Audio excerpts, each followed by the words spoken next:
வணக்கம் நண்பர்களே, முக்கிய செய்திகளை இந்த பதிவில் பார்க்க போகிறோம். முதல் செய்தி என்ன பார்க்க போகிறோன்னா, ஜப்பான் பிரைம் மினிஸ்டர் மீட்டிங்கை அட்டென்ட் பண்ணுறதுக்கு வரும்போது போக்குவரத்து நெரிசல் ஏற்பட்டிருக்கு. அந்த போக்குவரத்து நெரிசலில் ஜப்பானுடைய மினிஸ்டரு அந்த மீட்டிங்க்கு வர்றதுக்கு 5 நிமிஷம் காலதாமதம் ஆயிடுது. 5 மினிட்ஸ் லேட் ஆயிடுது. இதன் காரணமாக அந்த மினிஸ்டர் பொதுமக்களுக்கு தங்களுடைய மன்னிப்பை கேட்டிருக்காங்க. பஞ்சுவாலிட்டி அப்படிங்கிறது ஜப்பானில் ரொம்ப முக்கியமாக ஒவ்வொருத்தங்களும் கன்சிடர் பண்ணுவாங்க. உதாரணத்துக்கு இப்போது மெட்ரோ ட்ரெயின் லேட் ஆயிடுச்சு அப்படின்னா 2 மினிட்ஸ் லேட் ஆனால் கூட அந்த மெட்ரோ ட்ரெயின் பார்த்தீங்கன்னா பொதுமக்களுக்கு வெயிட் பண்ண பேசஞ்சருக்கு சாரி கேட்பாங்க.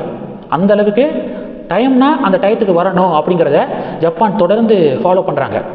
அதனால தான் செகண்ட் வேர்ல்டு வார் தாக்குதலுக்கு பிறகு இவ்வளவு சீக்கிரமாக மீண்டு வந்ததுக்கு காரணம் ஜப்பான் மக்களுடைய பஞ்சுவாலிட்டி, அவங்களுடைய ஹார்ட் ஒர்க்கு. இது எல்லாருக்கும் தெரியும். 5 நிமிஷம் லேட்டாக வந்ததுக்காக பொதுமக்கள்கிட்ட மன்னிப்பு கேட்டிருக்காங்க ஜப்பான் மினிஸ்டர். நம்ம ஊர்லேயும் தான் நடக்குது. 12 மணிக்கு பேச வரேன் அப்படின்னு சொல்லிட்டு சாயந்தரம் 7 மணிக்கு பேச வராங்க. அதனால பிரச்சனை வருது. அந்த பிரச்சனைக்கு பிறகும் கூட நான் லேட்டாக வந்துட்டேன், மன்னிச்சுக்கோங்க, நான் லேட்டாக வந்ததுனால தான் ஒன் ஆஃப் த ரீசன்ஸ் இந்த அசம்பாவிதத்துக்கு அப்படின்னு சாரி கேட்கல யாரும். நம்ம ஊரில் இப்படியும் நடக்குது, ஜப்பானில் அப்படியும் நடக்குது. இது ஒன்று. ரெண்டாவது என்ன பார்க்க போகிறோம், தமிழக பாஜகக்குள்ள பெரிய பஞ்சாயத்துங்க. ஏற்கனவே குஷ்பு அண்ணாமலைக்கு எதிராக பேசி ஒட்டுமொத்த பாஜக தொண்டர்களும் வட்டியும் முதலுமா குஷ்புவுக்கு பதிலடி கொடுத்துக்கிருக்காங்க. ஏன்னா தொண்டர்களுடைய தலைவராக அண்ணாமலை இருக்காரு. இப்போது பாஜக மாநில தலைவர் நயினார் நாகேந்திரனுக்கு ஒரு பஞ்சாயத்து சிக்கல். என்னன்னா, சமீபத்தில் தருமபுரம் ஆதீனத்தை சந்தித்து மத்திய இணையமைச்சர் எல் முருகன் அவர்களோட நயினார் நாகேந்திரன் தருமபுரம் ஆதீனத்தை சந்தித்து ஆசி வாங்கியிருக்காரு. அதை புகைப்படத்தோட சமூக வலைதளத்தில் ஷேர் பண்ணியிருக்காரு. உடனே கமெண்ட் செக்ஷனில் கேபி ராமலிங்கம் இருக்கார்ல, பாஜகவுடைய முக்கியமான ஒரு தலைவர், அவர் போட்ட பதிவு தான் பெரிய புயலை கிளப்பியிருக்கு. என்ன பதிவு போட்டிருக்காருன்னா, ஆன்மீகத்தில் ஈடுபாடு தேவைதான், ஆனால் அதே நேரத்தில் இயக்க தோழர்களின் நலனிலும் அக்கறை காட்டுவது அவசியம். ஆன்மீகம் முக்கியம்தான், ஆனால் கட்சி தோழர்களுடைய நலனிலும் அக்கறை காட்டுவது அவசியம் அப்படின்னு பதிவு போட்டிருக்காரு. கேபி ராமலிங்கத்துடைய இந்த பதிவு தமிழக பாஜகவில் புயலை கிளப்பியிருக்கு. அப்போது நயினார் நாகேந்திரன் கட்சி தோழர்களுடைய நலனில் அக்கறை காட்டலையா, எதுக்காக கேபி ராமலிங்கம் இப்படிப்பட்ட ஒரு பதிவு போட்டாரு அப்படின்னு சொல்லிட்டு ஒரு டிபேட் நடக்குது. விசாரிக்கும் போது என்ன தகவல் கிடைக்குதுன்னா, சங்கி பிரின்ஸ் பிரவீன் அப்படிங்கிறவர் சமீபத்தில் திமுக அரசால் கைது செய்யப்பட்டார். திமுக கவர்மெண்ட்டை விமர்சித்ததன் காரணமாக கைது செய்யப்பட்டார். 30 நாட்களுக்கு மேலே சிறையில் இருந்தார். அவருக்கு ஜாமீன் கிடைக்கிறதுல ரொம்ப தாமதம் ஏற்பட்டிருக்கு. நயினார் ஒழுங்காக வழிகாட்டுதலை கொடுக்கலை. அதனால தான் சங்கி பிரின்ஸ் பிரவீனுடைய ஜாமீனுக்கு இவ்வளவு காலதாமதம் அப்படின்னு பிரவீன் தன்னுடைய அதிருப்தியை கேபி ராமலிங்கத்துக்கிட்ட வெளிப்படுத்தியதாகவும், அதன் காரணமாக தான் ஆன்மீகத்தில் ஈடுபாடு தேவைதான், அதே நேரத்தில் இயக்க தோழர்களின் நலனிலும் அக்கறை காட்டுவது அவசியம் அப்படின்னு வெளிப்படையாக நயினார் நாகேந்திரனை விமர்சிக்கக்கூடிய வகையில் கேபி ராமலிங்கம் பதிவு போட்டுட்டாரு அப்படின்னு செய்திகள் வலம் வருது. என்னையை பொறுத்த வரைக்கும் அண்ணாமலை மாநில தலைவராக இருந்தப்ப தொண்டர்கள், கட்சி நிர்வாகிகள் இறங்கி விளாண்டாங்க, இறங்கி அடித்தாங்க. திமுகவுக்கெல்லாம் பயப்படவே இல்லை. திமுக கவர்மெண்ட்டுக்கு எதிராக பல போராட்டங்களை முன்னெடுத்தாங்க.